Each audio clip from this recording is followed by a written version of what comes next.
in celebration of the recent passing of Pope Francis, I have decided to start what I've been planning on doing for a very long time, but for reasons I cannot talk about right now, I have postponed. But this is as good as any time to do it, to start it. For those of you who want me to continue on my expose about Hitler and the National Socialists, that will continue. But I want to start a new video expose.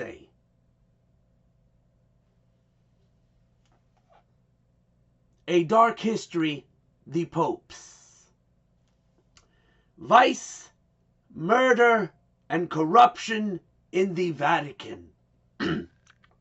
What? The Holy of Holies? They're not corrupt, are they? Are you fucking kidding? I am no friend of the secret societies, as you know. But the Vatican, I'm no buddy of yours either. And quite frankly, I consider them the secret society. They're the open, friendly secret society. But make no mistake, they're a cult, just like all the others. I bought this very interesting book many years ago at the Barnes & Noble. If I remember correctly, it was on sale. A lot of these books, this is by Metro Books, New York. The author is Brenda Ralph Lewis. In case you want to buy your own copy, this is a course. This is called A Dark History, the Popes, Vice, Murder, and Corruption in the Vatican. Author, what the hell, I'm having trouble here with the cover, the dust cover. Author Brenda Ralph Lewis. She also did another book, well, quite a few other ones. A Dark History, the Kings and Queens of England, and A Dark History, the Kings and Queens of Europe. I think I have the one, yes, I have the Kings and Queens of Europe as well, and I might just do an expose on that one. So this is where I will be getting the information from, if you're interested.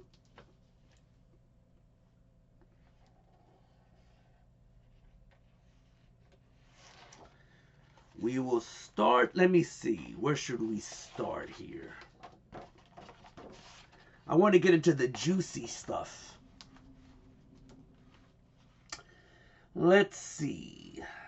The Cadaver Synod, the Rule of the Harlots, and Other Vatican Scandals. Genocide, the Cathars, Part 1. The Cathars, Part 2. Popes and Witches, the Borgias. The Galileo Affair. The Prisoner of the Vatican, Part 1. The Prisoner of Vatican, Part 2. The Pope and the Nazis. Let's start there. Since we were talking about Nazis recently, it's only appropriate we start there. Page 224. This should be give you a nice little taste of what's to come.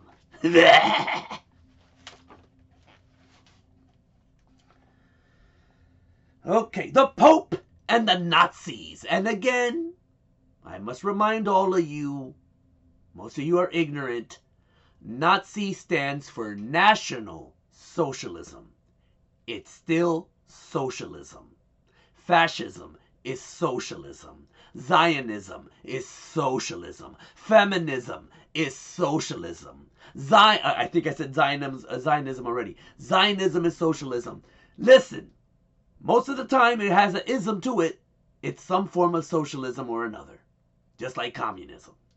All right. The Pope and the Nazis.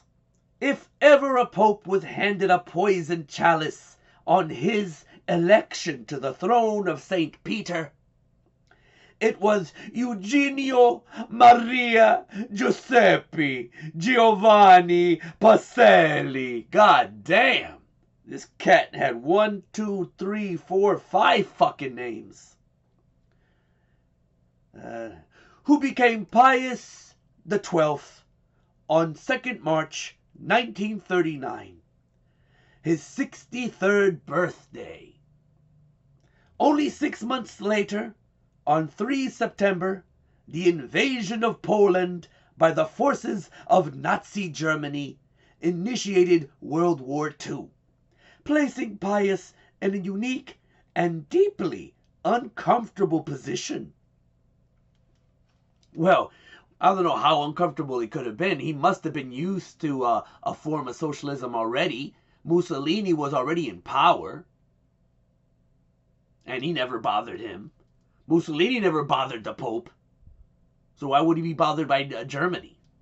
Anyway, as the only ruler whose power had global reach, Pius, the names these guys give themselves, was expected to make a strong moral stand over the issues surrounding World War II. The conflict was not merely a struggle for power or territorial gain and influence. The British and their allies believed they were fighting Nazi Germany and its Führer, Adolf Hitler. In order to liberate Europa and the world from a racist and expansionist dictatorship, the Nazis, for their part, believed just as fervently that the 1,000-year Reich they sought to establish in Europe and maybe the world was their rightful destiny. Pius XII's troubles began when both sides in the war expected his endorsement and support. Both were infuriated when neither got what they wanted. Pius chose the middle way, as the Catholics always do, in case you don't know.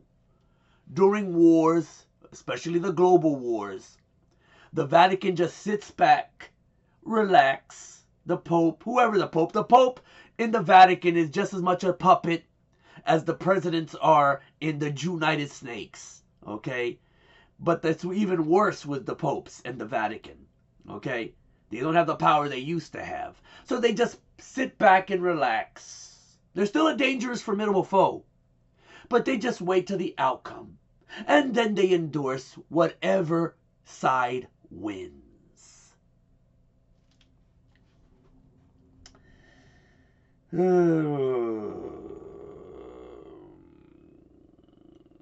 Pius chose the middle way, adopting neutrality as the stance from which he felt he had the best chance to exert his influence for peace and hopefully bring the conflict to an end. I don't believe that for a second. I think the Catholic Church had a lot to gain with what the Nazis were doing in Europe. They were getting away with a lot of murdering of non-Catholics. It could only help the Catholic Church.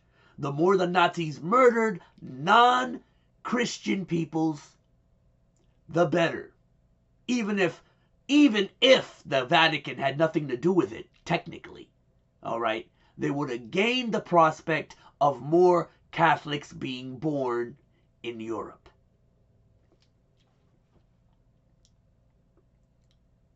Unfortunately, it proved to be a big mistake. Virulent accusations were unleashed condemning the Pope of moral cowardice and culpable silence.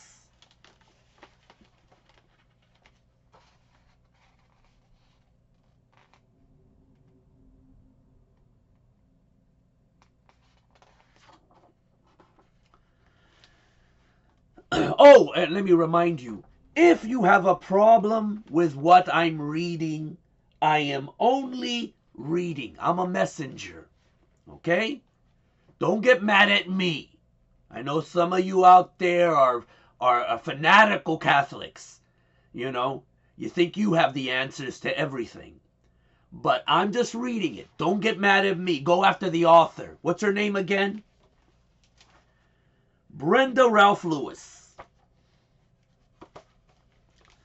Above all, Pius was charged with the innate anti-Semitism that allowed him to abandon the hapless Jews of Europa to persecute and extermination in the death camps set up by the Nazis, National Socialists. The Germans, on the other hand, saw the Pope as an implacable foe, and one prominent Nazi, SS Obergruppenführer, senior group leader Reinhard Heydrich, commented that Pius XII was a greater enemy of the Third Reich than either British Prime Minister Winston Churchill or U.S. President Franklin D. Roosevelt.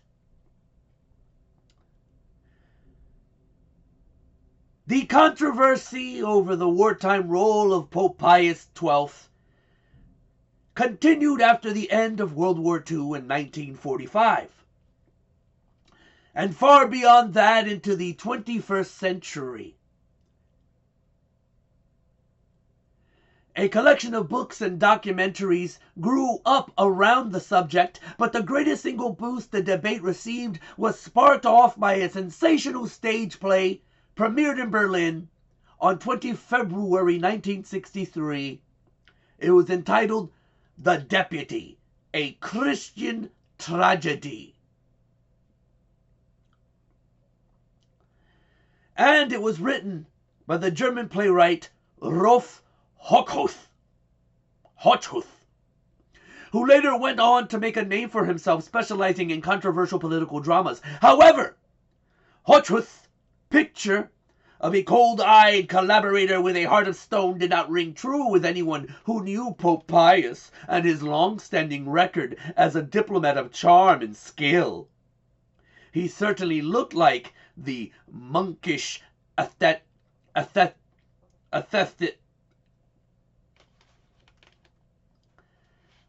please forgive me, I don't know how to say this word.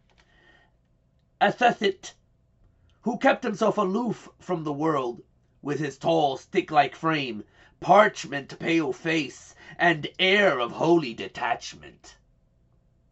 But the impression he made in public was quite different. James Les Milne, the British writer and diarist, wrote, "His presence radiated a benignity, calm, and sanctity that I have certainly never before sensed in any human being. All the while he smiled in the sweetest, kindliest way.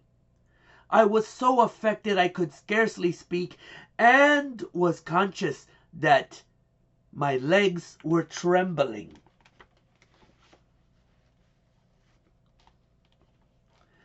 Les Milne was not the first to feel wobbly during a close encounter with a famous celebrity, but the rulers and ministers with whom Eugenio Pacelli negotiated during his long diplomatic career were made of sterner stuff. And here's a sidebar. The Deputy, libel or license. In The Deputy, Hochhuth castigated Pius for willful neglect and moral turpitude, depicting him as a ruthless, avaricious character who was more concerned with the Vatican finances than the fate of the Jews, or in fact any other victims of the Nazis, such as gypsies, homosexuals, Freemasons,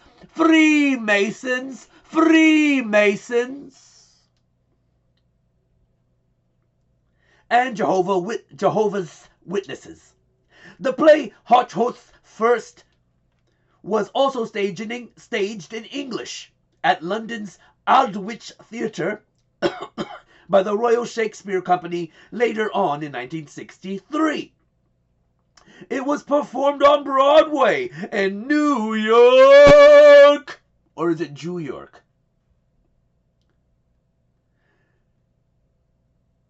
in New York in 1964, and again in the UK in 1986, and as recently as 2006. The influence exerted by the deputy was immense. It revived the debate about the guilt or otherwise of the papacy and the Pope in the Nazis' final solution to the Jewish question. Pacelli in Bavaria. His first major appointment outside the Vatican came in 1917, the third year of World War I, when Pope Benedict XV, I think that's what it says here, sent him to Bavaria as Papal Nuncio or ambassador. Monsignor Pacelli's first task was to lay Pope Benedict's plan for peace and an end to World War I before the King of Bavaria, Ludwig III, and the aggressive autocratic Kaiser Wilhelm.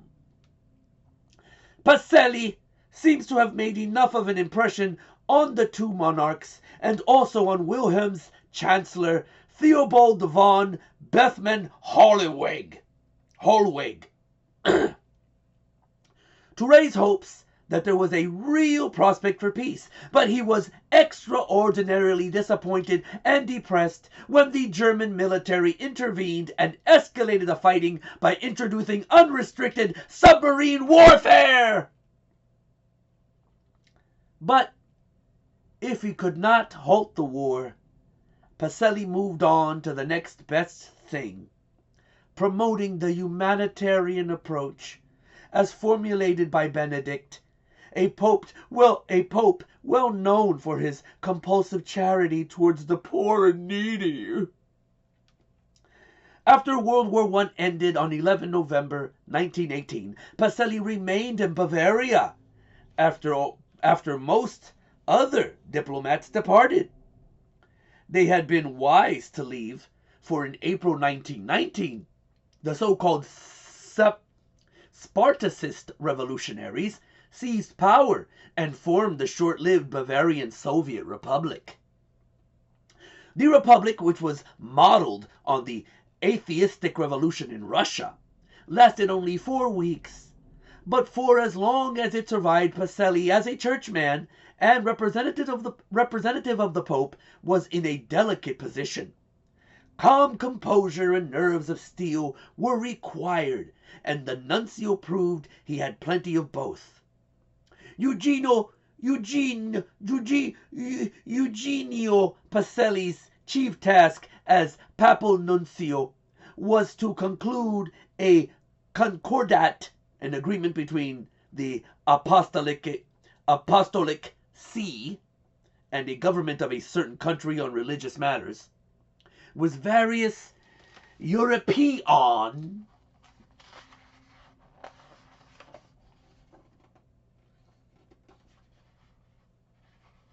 want to make sure, okay, governments to ensure the safety and freedom of the Catholic churches in their countries. Of course, fuck everybody else.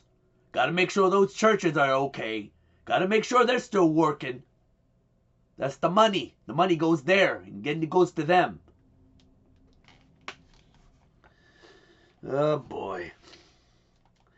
A concordat gave the church several important rights. One was the entitlement to organize youth groups, another to make church appointments. The church was allowed to run its own schools, hospitals, and charities, and could conduct religious services. All these enabled the church to function and ensure the continuation of the Catholic religion and its money. Yet, concluding these complex agreements was fraught with one overriding difficulty, for the immediate post-war period offered a real chance that, after Bavaria, more Soviets would be created to realize the Bolshevik dream of spreading communism throughout the continent. Pacelli, and it could be Pacelli, sorry if I've been mispronouncing it, however, was undeterred. Once an invading German army had destroyed the Bavarian Soviet Republic, the nuncio concluded a concordat, his first with Bavaria, which was now a state within the Weimar Republic. And I think it's about time for a little breaky. Breaky. Here we go. Whew. Why don't you enjoy this music while I take my water bottle break.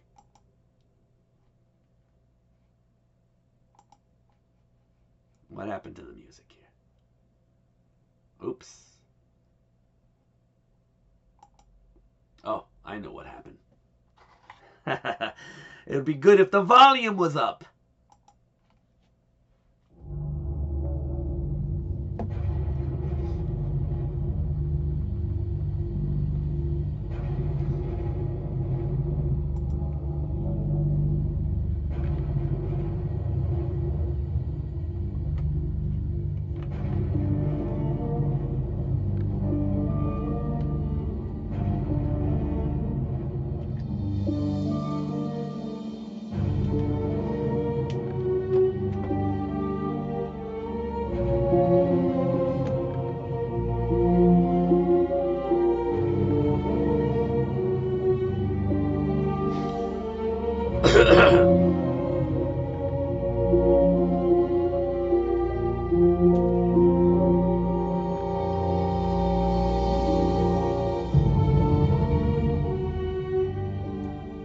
I continue.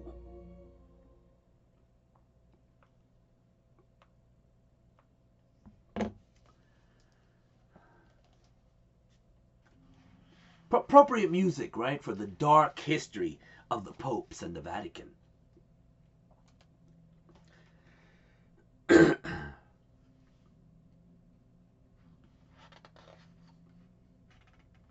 Where did we leave off?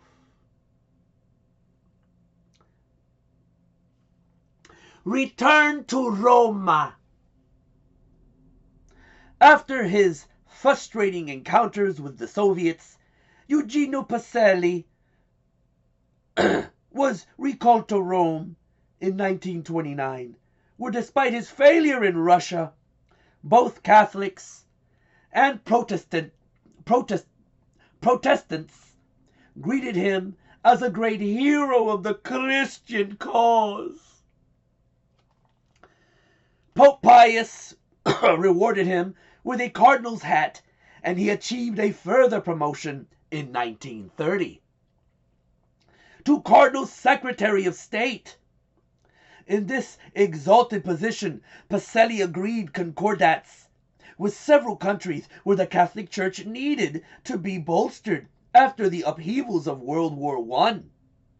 A concordat with the German state of Baden was finalized in 1932, and in the following year, others were signed with Austria, and in July 1933, 6 months after Adolf Hitler attained power as Chancellor, with Nazi Germany, Yugoslavia followed, signing concordats in 1935 and in Portugal in 1940. And here's another sidebar that I'll read.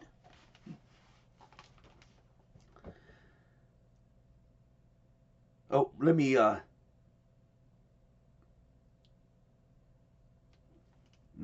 finish this first over here, I guess. The most fateful of these agreements was, of course, the Reichskonkordat with Germany.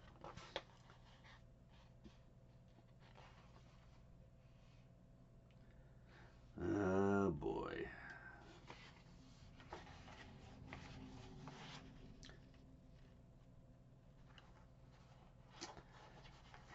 The Nazis were well aware that much of the outside world believed they had come to power by thuggery and chicanery. But an agreement with the papacy, the most ancient and venerable polity in the whole of Europe would provide the missing piece in the jigsaw of their victory by giving their regime respectability and a standing in the world that was not available from any other source. In addition, it was an effective way to silence opposition to the Nazis from the Catholic Church in Germany. Outwitting revolutionaries. On a day in 1919, a small group of youthful revolutionaries broke into the building occupied by the Vatican embassy and tried to steal Pacelli's motor car. Although his frail physique and 43 years made him unlikely to win a fistfight with the intruders, Pacelli went out to confront them and demanded that they leave the grounds, which were technically Vatican territory. The intruders, all Spartacists, agreed to go, but only if they could take the car with them. Pacelli knew they were not going to get far because he had already seen to it that the starter motor was disconnected and had received a guarantee from the Bavarian government that the vehicle would be immediately returned to him. The Spartacists towed the car away, but to their chagrin soon found the papal nuncio had outsmarted them.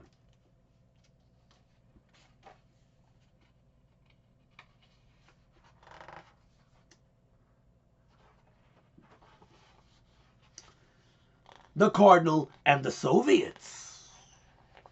Let's read this. After Bavaria, Pacelli moved on to Berlin as Papal Nuncio in Germany, and then in 1925 embarked on negotiations with the Soviet Union. There, 8 years after the Bolshevik victory, vicious and systematic persecution of the Russian Church was already well underway. Priests and bishops were flung into prison, where many were murdered. Russian clergy and laity were rounded up and transported to the Gulag at Soloki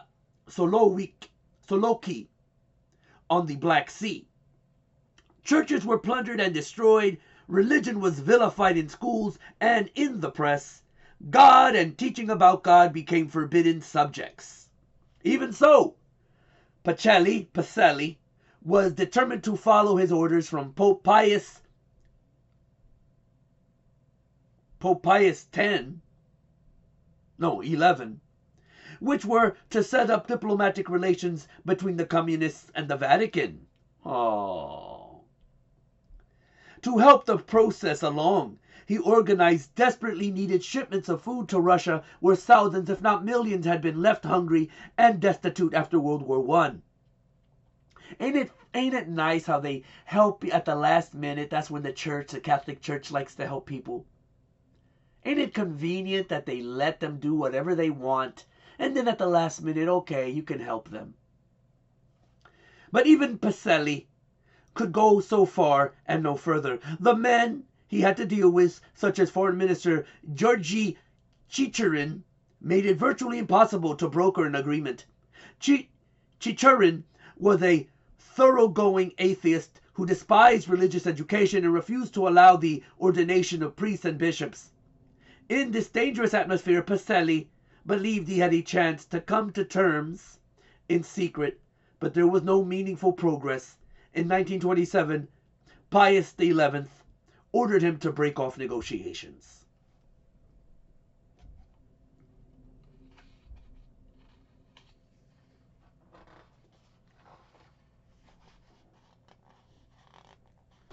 Violating the Concordat. In the 6 years until 1939, the Nazis committed more than 50 violations of the Reichskonkordat, starting with a roundup of Jews within a mere 5 days of the agreement being signed. They continued by passing a law enforcing the sterilization of Germans considered to be life unworthy of life, such as criminals, dissidents, the feeble-minded, homosexuals, the insane, and others who had to be stopped from reproducing themselves and so passing on their weaknesses to future generations. Cardinal Pacelli registered protests, the first of them concerning another infringement of the Reichskonkordat, a boycott of Jewish businesses. This was one of 45 which the Nazis never answered, but the protests did form the substance of an encyclical mit brennender Sorge, with burning concern, which Pacelli prepared for the Pope. The encyclical was proclaimed on 10 March 1937, but unlike his carefully diplomatic nuncio, Pius XI did not mince his words. He wrote, "Whoever exalts race, or the people, or the state, or the depositories of power, or any other fundamental value, the human community, whoever raises these notions above their standard value and divinizes them to an idolatrous level, distorts and perverts an order of the world planned and created by God. He is far from the true faith in God and from the concept of life which that faith upholds." Problem is, Pope 11, Pius 11. Problem is, buddy, and I know he's dead. Problem is, your God and the Nazis' God are one and the same. Lucifer!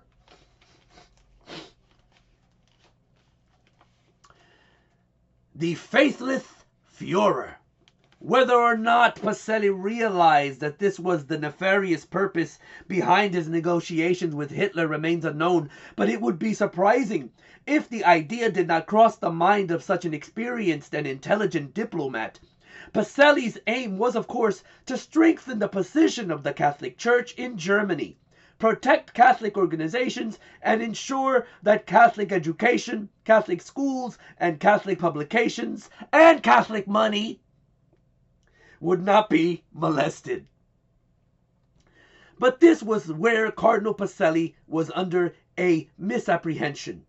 In 1933, Adolf Hitler had not yet established his reputation for making agreements to obtain a short-term gain. And when they were no longer of use, reneging on them.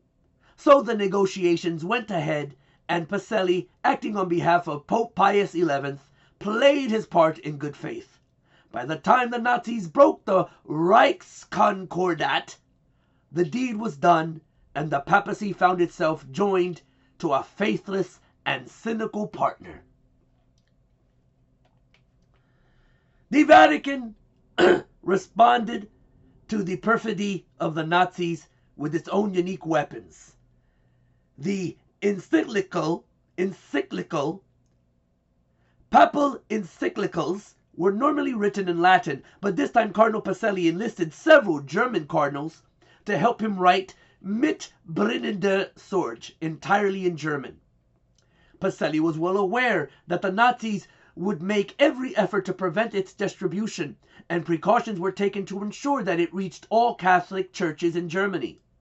The text was smuggled into the Nazi state, where it was printed and secretly distributed. Finally, the encyclical was read in all Catholic churches at Mass on Palm Sunday, 14 March 1937. So back then, Palm Sunday was in March? When the Nazis realized what had happened, their reaction was typically heavy-handed. All available copies of Mit brennender Sorge were confiscated, the printers and distributors were arrested, and the printing presses were seized. Trumped up charges of dishonest currency dealings were laid to imprison Catholic priests and put them on trial. Adolf Hitler made his position brutally plain when he described the Nazi opinion of the Pope's encyclical with the following statement. And now I gotta go back over here now. And I'm gonna try my best Hitler impression. Das Third Reich does not desire a modus vivendi with the Catholic Church, but rather its destruction, in order to make room for a German church in which the German race will be glorified. Thank you, thank you.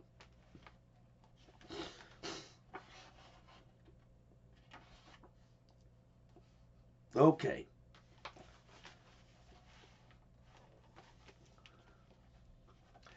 Here's another 2 sidebars here. But I'm going to take a break. So enjoy the music as I take another water break.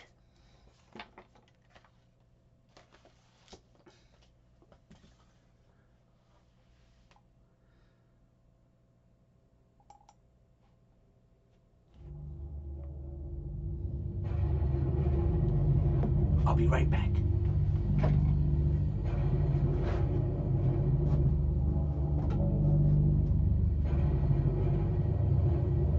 Alexa, time. It's 9:36.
What beautiful music!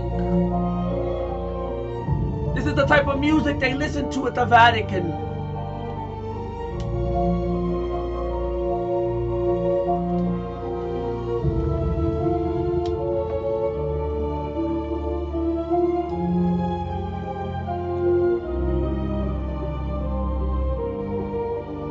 This is the Pope's theme song.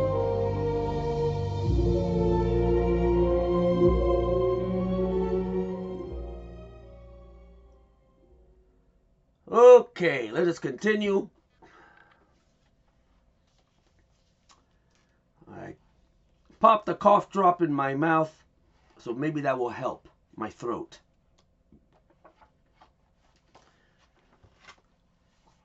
Pius XII, Nazi and anti-Semite. The presumed failure of the new Pope Pius XII to speak out against the depredations of the Nazis have been taken as a first signs of his cowardice and silence on subjects that might give offense to Hitler and his totalitarian regime in Germany. From that, among other things, has sprung the theory that the Pope was himself pro-Nazi and anti-Semitic. What this theory failed to address, though, was first of all the adverse Nazi response to the election of Cardinal Pacelli as Pope. A complaint in the Berlin Morning Post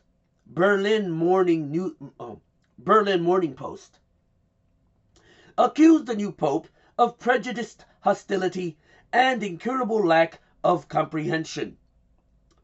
Pius XII is not accepted with favor in Germany because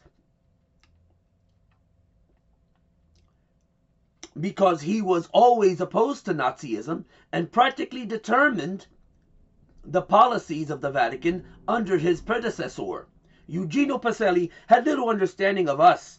Little hope is placed in him, commented the Nazi Schutzstaffel, the official publication of the SS, Hitler's personal bodyguard. Elsewhere, in Britain, France, and the United States, the new pope was cordially welcomed, but Nazi Germany was the only major power that failed to send a representative to the papal coronation. Yes, these popes get coronated, just like Napoleon did. Unbelievable. Don't you know? Some of you are so ignorant. Do you know that the Pope is called the Vicar of Christ? That means that the Pope is God until Jesus returns. He's substituting for Jesus. That's what a Pope is there for. And what is an Antichrist but just that? A substitution for Jesus. If you say you believe Jesus is God and you follow him, you better be aware of what the Pope is about. You better decide, who do you follow, the Pope or Jesus? Nazi wartime atrocities. In 1942, Reinhard Heydrich, the Reich protector of Bohemia, Moravia, in what is today the Czech Republic, was assassinated when the Czech resistance bombed his car. Heydrich's successor, Karl Hermann Frank, resolved to stage special repressive action to give the Czechs a lesson in propriety. The SS Blackshirts applied this lesson by taking a fearful revenge on a village called Ledis in Bohemia, where 172 men and boys were shot and the women and children were transported to Ravensbrück concentration camp. Also in 1942, the Catholic Archbishop of Utrecht wrote a pastoral letter protesting against the persecution of the Jews in the Nazi-occupied Netherlands, where the Nazis termed a countermeasure followed 5 days later, when large numbers of Dutch Jews and Catholics were arrested and sent to concentration camps. There they served as hostages for the Pope's good behavior, to be mistreated again if and when Pius XII spoke out against Nazi rule.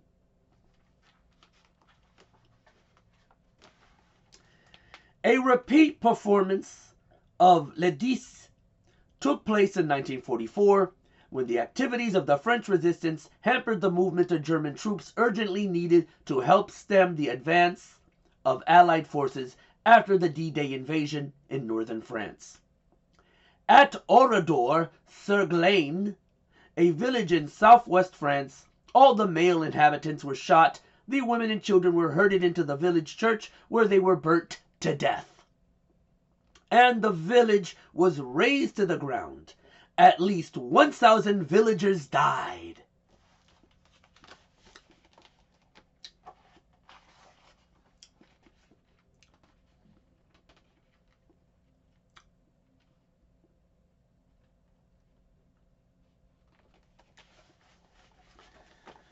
Okay.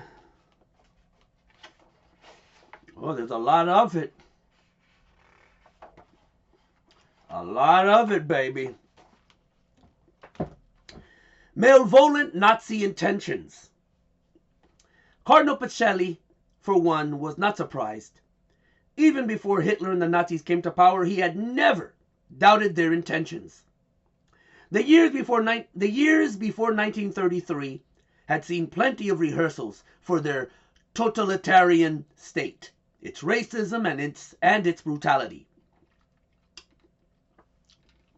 Nazi thugs, National Socialists, in the paramilitary SA or SS were used to break up communist and other political party meetings.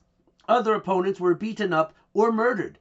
Nazi rallies and their pageantry were openly militaristic. All this set the scene for a reign of terror that began after Hitler became Chancellor of Germany on 30 January 1933 with the setting up of the first Nazi concentration camp at Dachau in Bavaria, where the first inmates, Jews, socialists. Ironic, isn't it? National Socialists imprisoned socialists. Trades unionists and other political opponents were tortured, terrorized, and brutalized. Several notorious sequels followed, including the Reichstag fire of 1933, the Nuremberg laws of 1935 through 36, stripping German Jews of their civil rights, and Kristallnacht. This took place on 10 November 1938, when attacks on Jews, their synagogues, and their property broke out all over Germany and Austria. Kristallnacht resulted in the murders of 91 Jews and the arrest of another 25,000 to 30,000, all of whom were later deported to concentration camps. Cardinal Pacelli learned the horrific details of Kristallnacht when the Papal Nuncio in Berlin contacted him. I'm getting confused now. Okay. At that time, Pope Pius XI was dying, and some historians have suggested that Pacelli persuaded him to refrain from making an official protest. Pius XI died 3 months later, and on 10 February 1939. Pacelli was elected Pope in his place. At that point, its publishers had not yet sent the last encyclical of Pius XI's reign, Humani Generis Unitas, on the unity of human society, which had been prepared the previous September to the Vatican. By the time it finally arrived, Pius XI was dead. Though Pacelli had succeeded him, he did not proclaim Pius's final encyclical, which raised several controversial issues. Expressed in Pius XI's usual forthright fashion, condemning racism, colonialism, and anti-Semitism. All of them features central to Nazi policy.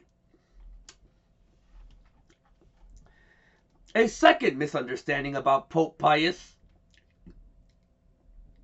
XII centered on his personal style. He had never been a barnstormer, making free with purple prose and emotional delivery. He preferred quiet diplomacy and persuasion to dramatic gestures and fiery pronouncements. In addition, his diplomatic experience had given him a sound idea of the nature of the Nazi beast. Pius knew perfectly well that the Nazis would respond to any criticism or act of defiance by raising the level of their own brutality. This, in fact, was a major concern among Jewish leaders and those prisoners in the concentration camps who were able to communicate their fears to the outside world. They constantly begged the Pope to soft-pedal any condemnations he might make about Nazi atrocities. So wait a minute. The Jewish leaders, okay, the Zionists, Jewish leaders, wanted the Catholic Church to not talk too badly, to be soft when talking about the Nazis and their brutality. Huh? Your people are being systematically killed, murdered, and you don't want anyone, you don't want the Catholics or any other person to condemn what the Nazis are doing?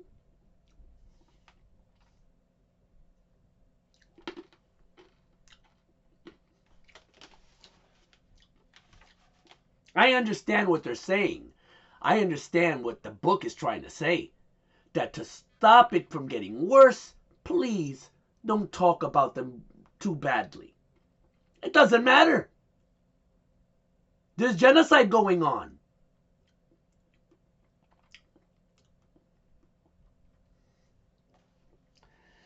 As an eyewitness at the Nuremberg trials of Nazi war criminals in 1945 through 46 put it,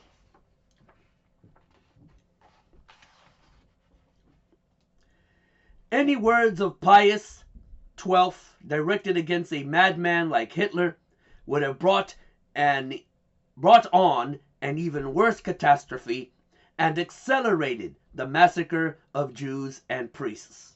I don't think so. Let's see. Okay, here's another sidebar. A plot to kidnap the Pope. The Nazis' belief that Pope Pius XII was hand in hand with the Jews was in line with the anti-Semitic propaganda that for years had been the staple diet fed to the German people by Dr. Joseph Goebbels. Even though Pope Pius was still refusing to directly condemn the Nazis' treatment of the Jews in 1943, it seems that Hitler had lost patience with the pontiff and was considering a daring plan to punish him. The Führer's intention was to kidnap Pope Pius and imprison him somewhere in Upper Saxony in East Germany. But that was not all. Minutes of a meeting dated 26 July 1943 revealed that Hitler was not going to stop at seizing the pontiff. He was contemplating an invasion of the Vatican and dispatched orders to one SS chief in Italy, General Karl Otto Wolff, telling him to occupy as soon as possible the Vatican and Vatican City, secure the archives and the art treasures which have a unique value, and transfer the Pope together with the Curia, the papal court, for their protection, so that they cannot fall into the hands of the Allies and exert a political influence.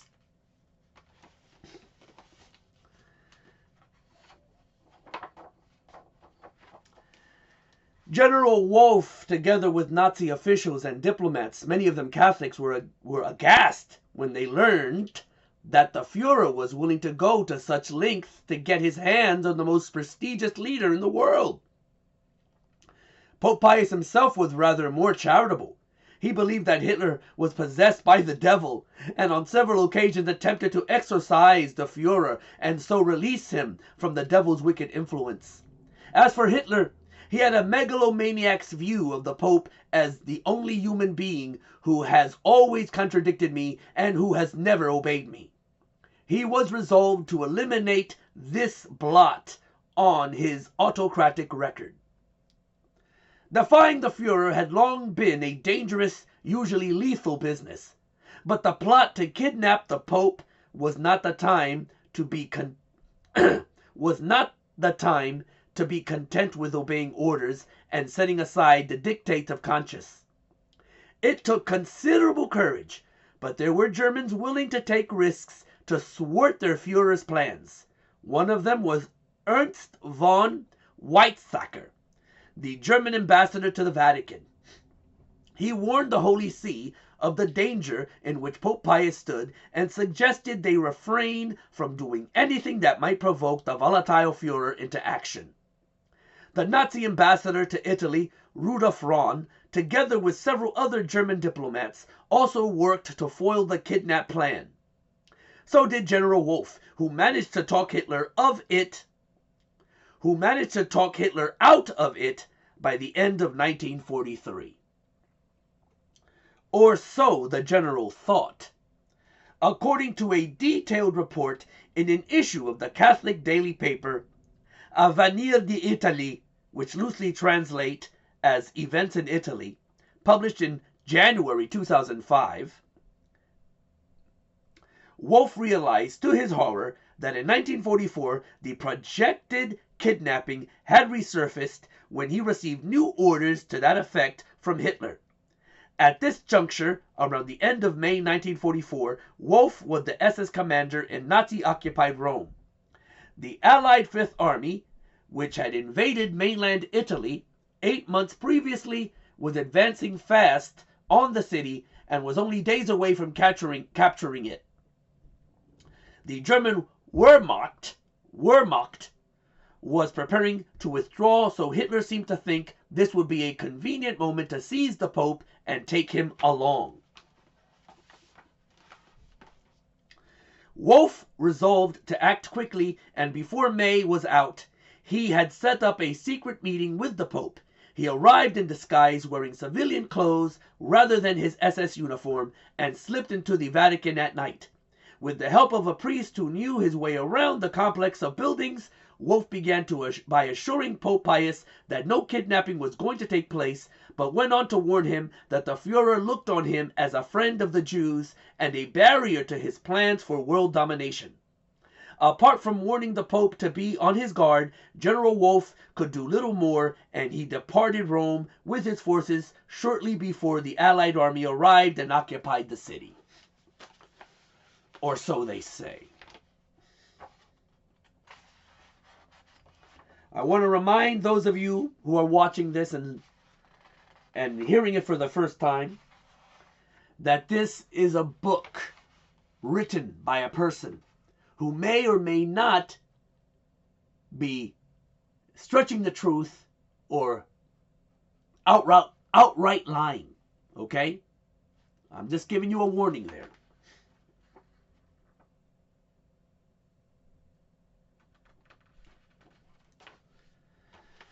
Okay, let me see, where was I?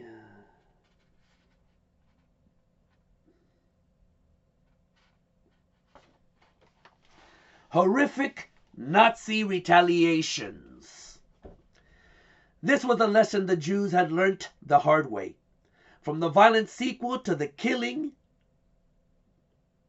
at the German embassy in Paris of Ernst von Rath, a junior diplomat.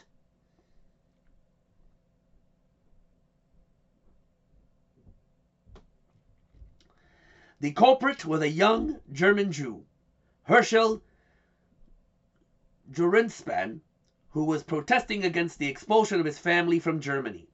This murder alone led to the death and destruction wrought by Nazi gangs on Kristallnacht. Later, as World War II continued, there were more demonstrations of the horrific heights that Nazi retaliation could reach. They let pass minor infringements of their draconian rules, but any sense of security this invoked was sadly misplaced. When they considered the challenge serious enough, the Nazis hit back hard. Faced with an enemy of implacable character, capable of any cruelty and any atrocity that human wickedness could devise, Pope Pius came to the conclusion that impartiality, or at least the appearance of impartiality, was the only way to ensure that the Vatican could remain neutral and therefore relatively free to act.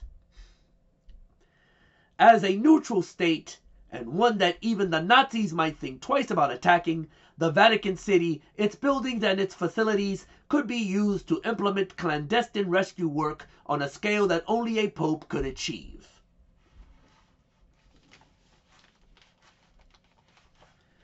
A difficult strategy. This was by no means an easy stance to maintain. Alexa, shut up! This was by no means Here is your reminder. Thank you, Alexa. Long story. A difficult strategy. This was by no means an easy stance to maintain. Check the cheese. Alexa, stop. A difficult strategy. This was by no means an easy stance to maintain.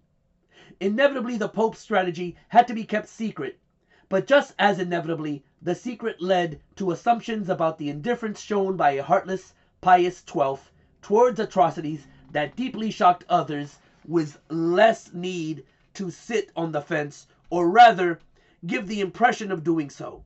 As early as September 1940, a full year after the start of World War II, which is bullshit. In actuality, World War II began when Japan attacked China, and I'm pretty sure that happened in 1933. Alexa, when did Japan attack China? According to an Alexa Answers contributor, Japan invaded China on July 7th, 1937. 1937. So World War II actually happened. Alexa, repeat. Alexa, repeat. 1937. Don't believe the hype. World War II actually began when Japan invaded China in 1937. Okay.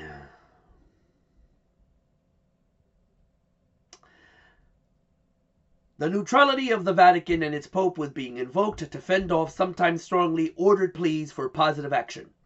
In October 1941, for instance, the American delegate to the Vatican, Harold H. Tittman, was told that Pius wished to remain neutral. This, though, was before the final solution to the Jewish question. The euphemistic title used by the Nazis to describe the extermination of the Jews, which had been planned in detail at a conference of high-ranking Nazis held at Wannsee, a suburb of Berlin, in January 19. Wannsee, a suburb of Berlin, in January 1942. The effect of the Wannsee Conference and the decisions taken there was soon evident. In March 1942, 80,000 Slovakian Jews were earmarked for transportation to Poland. This move, according to the Vatican, charged the Afaris in Bratislava, the Slovakian capital, condemned a great number of them to certain death. A carefully worded protest using general terms was sent from the Vatican deploring these measures, which gravely hurt the natural human rights of persons merely because of their race. Hypocrites. If you know anything about the Vatican, Holy Rome, the Holy Roman Empire, they did just as bad shit. They were also racist bastards. To get the power that they got, they killed so many peoples, including Jews. It's funny that the United States can have slavery, that the Holy Roman Empire could do the atrocities that they did. But when the Germans tried to do the same thing, the English were allowed to colonize. But when the Germans tried the same thing, it became evil. It became bad. The hypocrisy is unbelievable. The message was coded insofar as the Nazis were not specifically mentioned. This was a tactic Pius used more than once to keep the Nazis, and especially the Gestapo, the dreaded secret police, from interfering in Vatican affairs. Oh my goodness.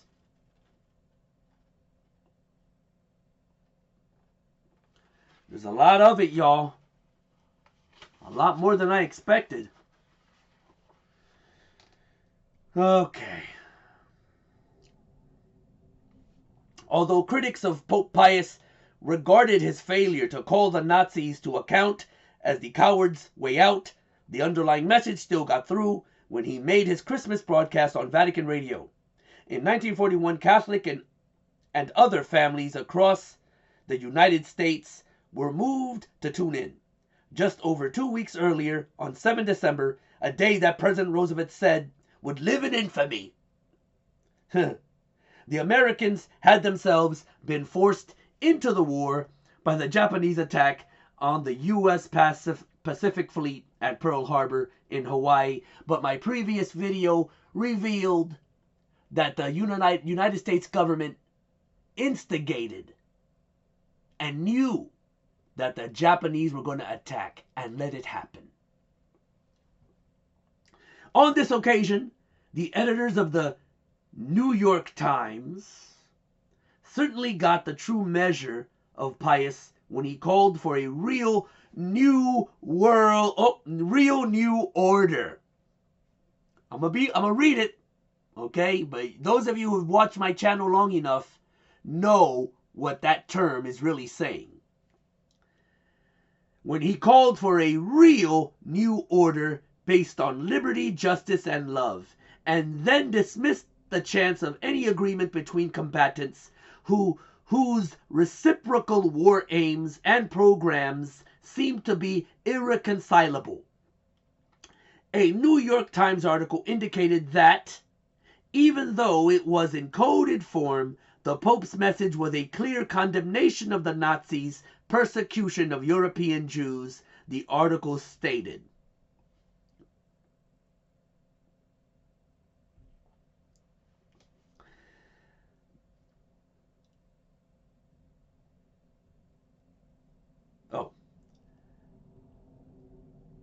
The article stated, "The voice of Pius XII is a lonely voice in the silence and darkness enveloping Europe this Christmas.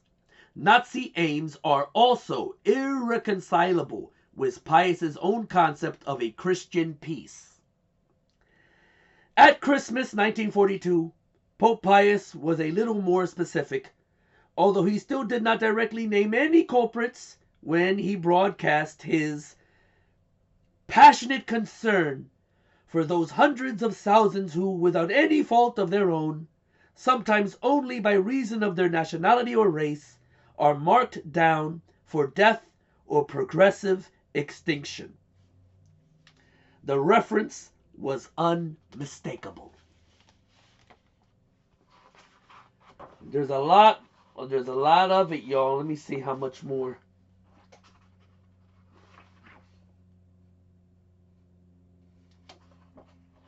Wait a minute here. Now they're talking about somebody else.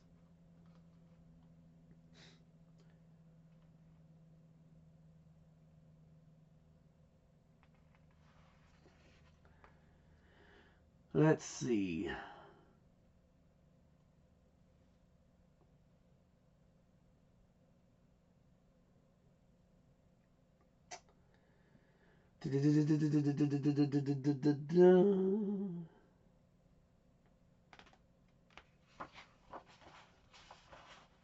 Jesus.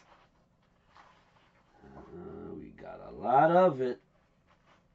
I might have to do a part 2 to this. Let me see. Ugh. Yeah, I might have to do a part 2. There's a lot more than I thought there would be. Okay.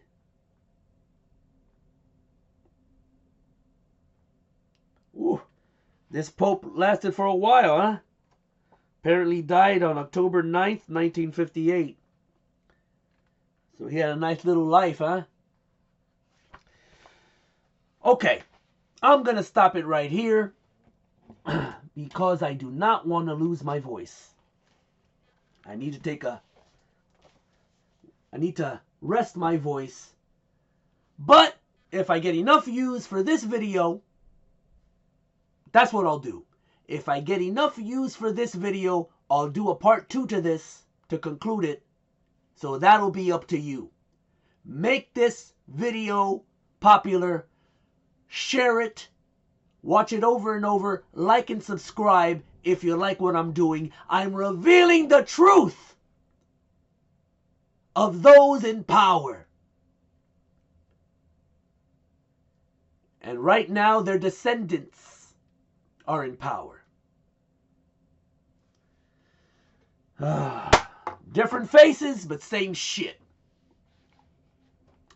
So, I'll leave you with this beautiful musica. The theme of the Pope.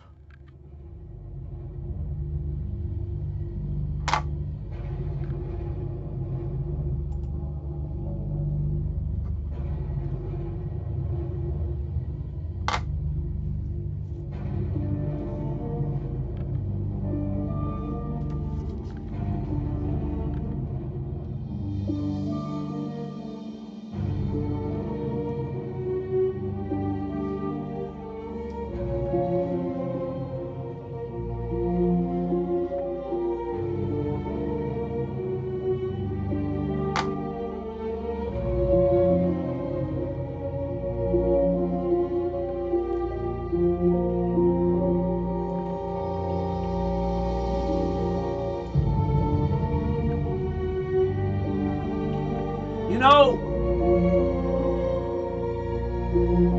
there are a lot of theories out there that Pope Francis is or was the last pope. We will see if there's any validity to this conspiracy theory.